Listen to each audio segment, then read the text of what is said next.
ಸೌಜನ್ಯ ವಿಚಾರವಾಗಿ ಕಳೆದ 3-4 ದಿನಗಳಿಂದ ಸೋಷಿಯಲ್ ಮೀಡಿಯಾದಲ್ಲಿ ಒಂದಲ್ಲ ಒಂದು ವಿಡಿಯೋ ಬರ್ತಾನೆ ಇದೆ, ಇನ್ನು ಮುಂದೆ ಬರ್ತಾನೆ ಇರುತ್ತೆ. ಈ ರೀತಿ ವಿಡಿಯೋ ಬರೋಕ್ಕೆ ಮುಖ್ಯ ಕಾರಣ ಸೌಜನ್ಯ ವಿಚಾರವಾಗಿ ದೂತ ಮೊಹಮ್ಮದ್ ಸಮೀರ್ ಮಾಡಿದ ವಿಡಿಯೋ ಅಂದ್ರೆ ತಪ್ಪಾಗಲ್ಲ. ಸಮೀರ್ ಏನೋ ವಿಡಿಯೋ ಮಾಡ್ದ ಸರಿ, ಆ ವಿಡಿಯೋದಲ್ಲಿ ಹೇಳಿದ ವಿಚಾರಗಳು ಎಷ್ಟರ ಮಟ್ಟಿಗೆ ಸರಿ ಅಂತ ಒಬ್ಬರಾದ್ರು ಯೋಚನೆ ಮಾಡಿದ್ರ? ಒಬ್ರು ಯಾರು ಕೂಡ ಯೋಚನೆ ಮಾಡಲೇ ಇಲ್ಲ. ಸಮೀರ್ ಹೇಳಿದ್ದೇ ಸತ್ಯ, ಸಮೀರ್ ಹೇಳೋದೆಲ್ಲ ವೇದವಾಕ್ಯ ಅಂತ ಅವ್ನು ಹೇಳಿದ್ದನ್ನೆಲ್ಲ ಕ್ರಾಸ್ ಚೆಕ್ ಮಾಡದೆ ಒಪ್ಕೊಂಡ್ಬಿಟ್ರಿ. ಅದು ಬಿಡಿ, ಸಮೀರ್ ತನ್ನ ವಿಡಿಯೋದಲ್ಲಿ ಭೀಮಾ ಅನ್ನೋ ಕ್ಯಾರೆಕ್ಟರ್ನ ಪರಿಚಯ ಮಾಡ್ತಾನೆ. ಅಸಲಿಗೆ ಈ ಭೀಮಾ ಯಾರು? ಇಷ್ಟು ದಿನ ಈ ಭೀಮಾ ಎಲ್ಲಿದ್ದ? ದಿಢೀರ್ನೆ ಭೀಮಾ ಬಂದಿದ್ದಾದ್ರೂ ಹೇಗೆ? ಸೌಜನ್ಯ ಪ್ರಕರಣದಲ್ಲೇ ಭೀಮನ ಎಂಟ್ರಿ ಆಗಿದ್ದಾದ್ರೂ ಏಕೆ? ಇದರ ಬೆನ್ನಲ್ಲೇ ಅಜ್ಮೀರ್ ದರ್ಗಾದಲ್ಲಿ ನಡೆದ 250ಕ್ಕೂ ಹೆಚ್ಚು ರೇಪ್ ಕೇಸ್ಗಳ ಬಗ್ಗೆ ಯಾರು ಕೂಡ ಧ್ವನಿ ಎತ್ತಲ್ಲ. ಎಲ್ಲಾ ಮಾಹಿತಿಯನ್ನ ಒಂದೊಂದಾಗಿ ಬಿಚ್ಚಿಡುವ ಪ್ರಯತ್ನವನ್ನ ಈ ವಿಡಿಯೋದಲ್ಲಿ ಮಾಡ್ತಾ ಹೋಗ್ತೀನಿ. ಯಾವುದೇ ಹೆಣ್ಣಿಗೆ ಅನ್ಯಾಯವಾದ್ರೆ ಅದ್ರ ವಿರುದ್ಧ ಯಾರೇ ವಾಯ್ಸ್ ರೈಸ್ ಮಾಡಿದ್ರು ಕೂಡ ನಾವು ಅದನ್ನ ವೆಲ್ಕಮ್ ಮಾಡೋಣ. ಅದೇ ರೀತಿ ಅಜ್ಮೀರ್ ದರ್ಗಾದಲ್ಲಿ ನಡೆದಂತ ಅತ್ಯಾಚಾರಿಗಳ ಬಗ್ಗೆ ಧ್ವನಿ ಎತ್ತದೇ ಇರುವುದು ಎಷ್ಟರ ಮಟ್ಟಕ್ಕೆ ಸರಿ? ಇದ್ರ ಬಗ್ಗೆ ಯಾರೂ ಕೂಡ ಧ್ವನಿ ಎತ್ತಲೇ ಇಲ್ಲ. ಸರಿ, ನಿಮ್ಮ ಪ್ರೀತಿಯ ಸಮೀರ್ ಇದ್ರ ಬಗ್ಗೆ ವಾಯ್ಸ್ ರೈಸ್ ಮಾಡೋದನ್ನ ನೋ ವೇ, ಮಾಡಲೇ ಇಲ್ಲ.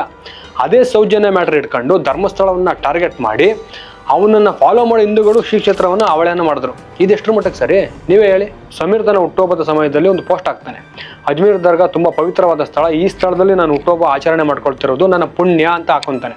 ಅದಕ್ಕೆ ಅವನನ್ನ ಫಾಲೋ ಮಾಡೋ ಬ್ಲೈಂಡ್ ಹಿಂದೂಗಳು, ಸಮೀರ್ ನಾವು ನಿನ್ನ ಜೊತೆ ಇದ್ದೀವಿ, ಯಾವುದಕ್ಕೆ ಹೆದರಬೇಡ, ಸಮೀರ್ ಅಣ್ಣ ಸೂಪರ್, ಈ ರೀತಿ ಎಲ್ಲ ಕಮೆಂಟ್ ಹಾಕಿದ್ರು. ಅವನ್ನ ಬ್ಲೈಂಡ್ ಆಗಿ ಫಾಲೋ ಮಾಡ್ತಾರಲ್ಲ, ಆ ಒಂದು ಕಾರಣಕ್ಕೆ ನೀವು ಈ ತರ ಕಮೆಂಟ್ ಹಾಕ್ತೀರಾ. ಬಟ್ ಅವನೇನು ಹೇಳ್ತಾ ಇದ್ದಾನೆ, ಯಾಕೆ ಹೇಳ್ತಾ ಇದ್ದಾನೆ, ಯಾವುದನ್ನು ಕೂಡ ಕ್ರಾಸ್ ಚೆಕ್ ಮಾಡೋದೇ ಇಲ್ಲ ನೀವು. ಆದ್ರೆ ಈ ಅಜ್ಮೀರ್ ದರ್ಗಾದಲ್ಲಿ 100ಕ್ಕೂ ಹೆಚ್ಚು ಹಿಂದೂ ಹೆಣ್ಣು ಮಕ್ಕಳ ಮೇಲೆ ಕ್ರೂರವಾಗಿ ಬರ್ಬರವಾಗಿ ಅತ್ಯಾಚಾರವಾಗಿರುವಂತಹ ಕರಾಳ ಇತಿಹಾಸ ನಿಮಗೆ ಗೊತ್ತಾ? ಗೊತ್ತಿರೋಕೆ ಸಾಧ್ಯನೇ ಇಲ್ಲ. ಯಾಕಂದ್ರೆ ಸಮೀರ್ನಂತಹ ವ್ಯಕ್ತಿಗಳು ಇದ್ರ ಬಗ್ಗೆ ಎಲ್ಲೂ ಮಾಹಿತಿ ಹಂಚ್ಕೊಂಡೇ ಇಲ್ಲ. 250ಕ್ಕೂ ಹೆಚ್ಚು ಹೆಣ್ಣು ಮಕ್ಕಳನ್ನ ಬಲಿ ಪಡೆದ ಜಾಗದಲ್ಲಿ ಸಮೀರ್ ತನ್ನ ಹುಟ್ಟುಹಬ್ಬವನ್ನ ಆಚರಣೆ ಮಾಡಿಕೊಂಡು ಆ ಜಾಗ ತುಂಬಾ ಪವಿತ್ರವಾಗಿದೆ, ಅದು ಪ್ರಶಾಂತವಾಗಿದೆ, ನೆಮ್ಮದಿ ತಾಣವಾಗಿದೆ ಅಂತ ಹೇಳ್ತಾನೆ. ಆದ್ರಲ್ಲಿ ನಡೆದ ಘೋರ ಘಟನೆ ಬಗ್ಗೆ ಸಮೀರ್ಗೆ ಗೊತ್ತೇ ಇರಲಿಲ್ವಾ? ಸೌಜನ್ಯಗೆ ನ್ಯಾಯ ಸಿಗ್ಲೇಬೇಕು, ಅದು ಸರಿ. ಆದ್ರೆ ಸೌಜನ್ಯಗಾಗಿ ನ್ಯಾಯ ಕೇಳೋ ಸಮೀರನಿಗೆ ಅಜ್ಮೀರ್ ದರ್ಗಾದಲ್ಲಿ ರೇಪ್ ಆದ ಆ ಅಮಾಯಕ ಹೆಣ್ಮಕ್ಳು ಕಾಣಿಸ್ಲೇ ಇಲ್ವಾ? ಅವ್ರಿಗೆ ನ್ಯಾಯ ಕೊಡಿಸ್ಬೇಕು ಅಂತ ಅನಿಸ್ಲೇ ಇಲ್ವಾ? ಇಂಥ ಸ್ಥಳ ಇವನಿಗೆ ಪವಿತ್ರವಾದ ಸ್ಥಳ, ಪುಣ್ಯವಾದ ಸ್ಥಳ, ನೆಮ್ಮದಿಯ ತಾಣ. ಅಜ್ಮೀರ್ ದರ್ಗಾದಲ್ಲಿ ನಡೆದ ಅತ್ಯಾಚಾರದ ಬಗ್ಗೆ ಆಗಲಿ, ಅಲ್ಲಿ ಅನ್ಯಾಯಕ್ಕೆ ಒಳಗಾದ ಹೆಣ್ಮಕ್ಳ ಬಗ್ಗೆ ಆಗಲಿ ಮೊಹಮ್ಮದ್ ಸಮೀರ್ ವಿಡಿಯೋ ಮಾಡಲೇ ಇಲ್ಲ. ಅವರ ಪರವಾಗಿ ನ್ಯಾಯ ಕೇಳಲೇ ಇಲ್ಲ. ಏಕೆ? ಇದಕ್ಕೆ ಉತ್ತರ ಅವನನ್ನ ಬ್ಲೈಂಡ್ ಆಗಿ ಫಾಲೋ ಮಾಡ್ತಾರ ಹಿಂದೂಗಳು. ತಮ್ಮಲ್ಲೇ ತಾವು ಪ್ರಶ್ನೆ ಮಾಡ್ಕೊಳ್ಳಿ. ಅದು 1990ರಿಂದ 2000 ಇಸ್ವಿ. ಅಜ್ಮೀರದ ಹೆಣ್ಮಕ್ಳನ್ನ ಮದುವೆ ಮಾಡ್ಕೊಳ್ಳೋಕೆ ಅಲ್ಲಿನ ಜನ ಹೆದರಿಕೆ ಪಡ್ತಾ ಇದ್ರು. ಮದುವೆ ಆದವರು ತಾವು ಮದುವೆ ಆದ ಹೆಣ್ಮಕ್ಳ ಹಿನ್ನೆಲೆಯನ್ನ ತನಿಖೆ ಮಾಡೋಕೆ ಶುರು ಮಾಡಿದ್ರು. ಅಲ್ಲಿನ ಜನ ಅಲ್ಲಿನ ಹೆಣ್ಣು ಮಕ್ಕಳನ್ನ ಅನುಮಾನದಿಂದ ನೋಡೋಕೆ ಪ್ರಾರಂಭ ಮಾಡಿದ್ರು. ಒಂದು ರೀತಿ ಇಡೀ ಅಜ್ಮೀರದ ಹೆಣ್ಮಕ್ಳು ತಾವು ಯಾಕಾದ್ರೂ ಹೆಣ್ಣಾಗಿ ಹುಟ್ಟಿದೀವೋ ಅಂತ ಯೋಚನೆ ಮಾಡೋಷ್ಟರ ಮಟ್ಟಿಗೆ ಅವರು ಮಾನಸಿಕವಾಗಿ ಮತ್ತು ದೈಹಿಕವಾಗಿ ಕುಗ್ಗೋಗಿದ್ರು. ಇಂತಹ ದರ್ಗಾಕ್ಕೆ ಇವತ್ತಿಗೂ ಕೂಡ ಅನೇಕ ಮೂರ್ಖ ಹಿಂದೂಗಳು ಭೇಟಿ ನೀಡ್ತಾರೆ, ಚಾದರ್ ಓದಿಸ್ತಾರೆ, ಗುಲಾಬಿಯನ್ನು ಅರ್ಪಣೆ ಮಾಡ್ತಾರೆ. 1992 ಅಜ್ಮೀರ್ ಮಾತ್ರ ಅಲ್ಲ, ಇಡೀ ರಾಜಸ್ಥಾನವನ್ನೇ ಬೆಚ್ಚಿ ಬೀಳಿಸುವಂತ ಘಟನೆ ಅದು. 250ಕ್ಕೂ ಹೆಚ್ಚು ಅಪ್ರಾಪ್ತ ಹೆಣ್ಣು ಮಕ್ಕಳ ಮೇಲೆ ಸಾಮೂಹಿಕವಾಗಿ ಗುಂಪಾಗಿ ಅತ್ಯಾಚಾರ ಮಾಡಿದ್ರು. ಆ ಒಂದು ಪ್ರಕರಣ ಬೆಳಕಿಗೆ ಬರುತ್ತೆ. ಈ ಪ್ರಕರಣ ಶುರುವಾಗೋದೇ ಸೋಫಿಯಾ ಮತ್ತು ಸಾವಿತ್ರಿ ಶಾಲೆಯ ವಿದ್ಯಾರ್ಥಿನಿಯರ ಸುತ್ತಮುತ್ತ. ಈ ಶಾಲೆಯ ಸುತ್ತಮುತ್ತ ಒಂದಷ್ಟು ಜಿಹಾದಿ ಮನಸ್ಸಿನ ಜನ ಅಪ್ರಾಪ್ತ ಶಾಲಾ ಮಕ್ಕಳ ಆಕರ್ಷಣೆ ಮಾಡೋಕ್ಕೋಸ್ಕರ ಚಾಕ್ಲೇಟ್ ಆಗಿ ಗಿಫ್ಟ್ ಕೊಡ್ತಾರೆ. ಆ ಮೂಲಕ ಮಕ್ಕಳನ್ನ ಆಕರ್ಷಣೆ ಮಾಡಿ ಅವರ ಮೇಲೆ ಬಲಾತ್ಕಾರವಾಗಿ ಲೈಂಗಿಕ ದೌರ್ಜನ್ಯ ನಡೆಸ್ತಾರೆ.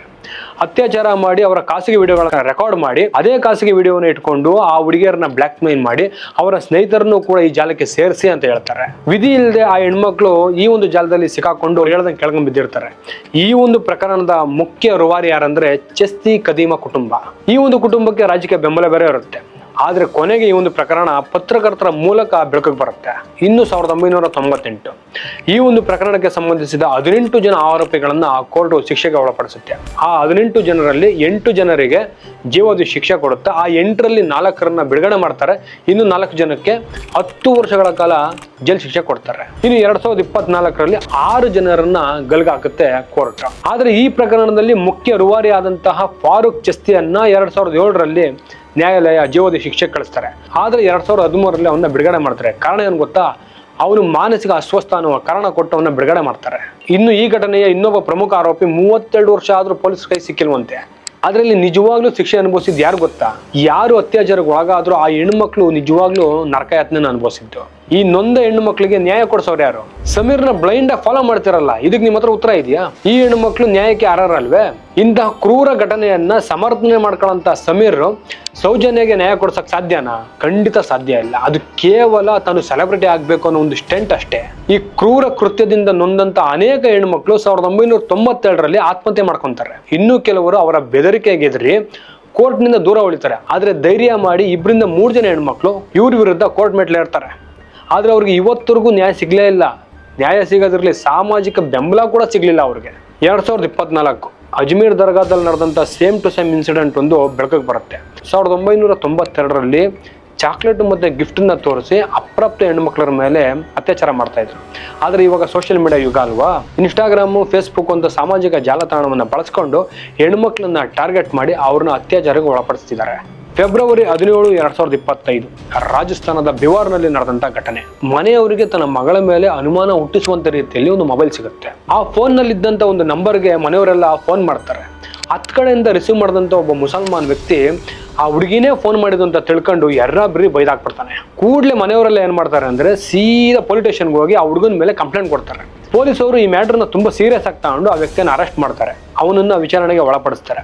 ವಿಚಾರಣೆ ವೇಳೆ ಅಂದ್ರೆ ತನಿಖೆ ಮಾಡೋ ಸಮಯದಲ್ಲಿ ಶಾಕಿಂಗ್ ವಿಚಾರಗಳು ಹೊರಬರುತ್ತೆ.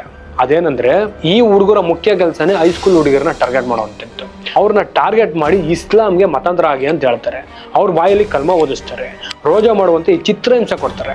ಇವರು ಯಾವ ರೀತಿ ಕೆಲಸ ಮಾಡ್ತಾ ಇದ್ರು ಅಂದ್ರೆ 15 ದಿನ ಆ ಹುಡುಗಿಯನ್ನ ಫಾಲೋ ಮಾಡಿ ಅವಳು ಪಕ್ಕದಲ್ಲೇ ತಮ್ಮ ಫೋನ್ ನಂಬರ್ ಇರುವಂತ ಒಂದು ಚೀಟಿಯನ್ನ ಬಿಸಾಕಿ ಆ ನಂಬರ್ಗೆ ಆ ಹುಡುಗಿ ಕಾಲ್ ಮಾಡಿದ್ರೆ ಮುಗೀತು, ಅಲ್ಲಿಗೆ ಅವಳು ಟ್ರ್ಯಾಪ್ ಆದ್ಲು ಅಂತಾನೆ ಅರ್ಥ.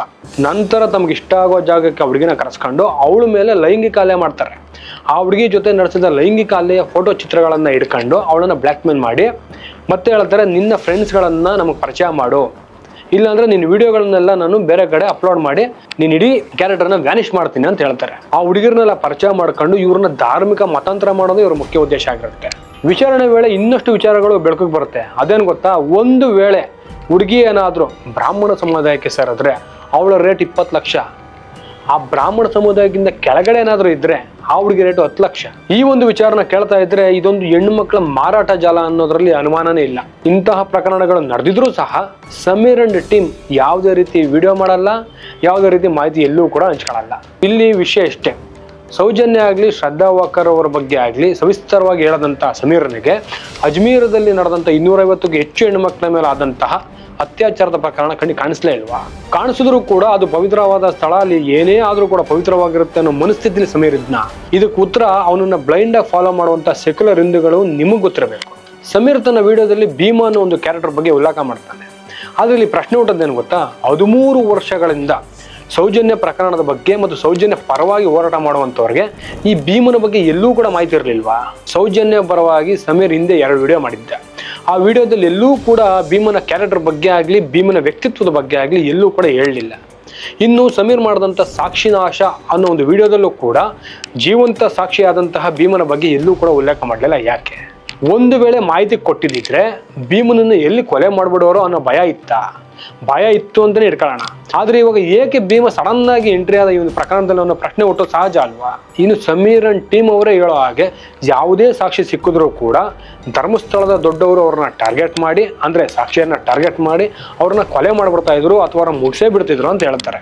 ಸಮೀರ್ ಅಂಡ್ ಟೀಮ್ ಹೇಳೋದನ್ನೇ ಇಟ್ಕೊಂಡು ನೋಡಿದ್ರೆ ಧರ್ಮಸ್ಥಳದ ದೊಡ್ಡವರು ತಾವು ಮಾಡಿದ ತಪ್ಪನ್ನ ಮುಚ್ಚಿ ಹಾಕ್ತಿದ್ದಂತ ಭೀಮನನ್ನ ಇನ್ನೂ ಉಳಿಸಿದ್ದಾರೆ ಅಂದ್ರೆ ಇಲ್ಲಿ ಪ್ರಶ್ನೆ ಹುಟ್ಟೋ ಸಹಜ. ಭೀಮನ್ ಅವತ್ತೇ ಕೊಲೆ ಮಾಡ್ಬೋದಿತ್ತಲ್ವಾ? ಅವ್ನ ಯಾಕೆ ಉಳಿಸಿದ್ರು? ಯಾಕೆ ಸಾಕ್ಷಿ ಬಂದು ಹೇಳಿಂದ ಉಳಿಸಿದ್ರ?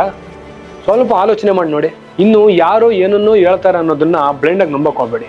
ಆ ವಿಡಿಯೋದಲ್ಲಿ ಏನಿದೆ, ಆ ವಿಡಿಯೋದಲ್ಲಿ ನಿಜವಾಗ್ಲೂ ಸಾಕ್ಷಿ ಹೇಳ್ತಿದ್ದಾರಾ ಅನ್ನೋದನ್ನ ಕೂಲಂಕುಷವಾಗಿ ನಿಮ್ಮ ವಿವೇಕಕ್ಕೆ ತಿಳಿದಂತೆ ನೀವು ಆಲೋಚನೆ ಮಾಡಿ ಆ ವಿಡಿಯೋದಲ್ಲಿರುವಂತಹ ಸತ್ಯಗಳನ್ನ ಬಯಲಿಗೆಳೆಯಿರಿ. ಅದು ಬಿಟ್ಟು ಅವರು ಅದನ್ನೇ ಹೇಳ್ತಾರೆ, ಇವ್ರು ಇದನ್ನ ಹೇಳ್ತಾರೆ, ಬ್ಲೈಂಡ್ ಆಗಿ ನಂಬಿಡೋಣ ಅಂತ ಹೋದ್ರೆ ನಿಮಗೆ ಮೋಸ ಮಾಡೋಕ್ಕೆ ಸುಮಾರು ಜನ ಕಾಯ್ತಾನೇ ಇರ್ತಾರೆ. ಸೋಷಿಯಲ್ ಮೀಡಿಯಾನ ಎಷ್ಟು ನಂಬಬೇಕೋ ಅಷ್ಟು ನಂಬಿ. ಸೋಷಿಯಲ್ ಮೀಡಿಯಾದಲ್ಲಿ ಮಿಸ್ಇನ್ಫಾರ್ಮೇಷನ್ ಸಿಕ್ಕಾಪಟ್ಟೆ ಇದೆ. ಪ್ರಾಪರ್ ಇನ್ಫಾರ್ಮೇಷನ್ ಯಾರು ಕೊಡ್ತಾರೆ ಅವ್ರನ್ನ ಫಾಲೋ ಮಾಡಿ, ಅನ್ಪ್ರಾಪರ್ ಇನ್ಫಾರ್ಮೇಷನ್ ಕೊಡೋವಂಥವ್ರನ್ನ ಅನ್ಫಾಲೋ ಮಾಡಿ ಅಂತ ಕೇಳ್ಕೊಂತೀನಿ.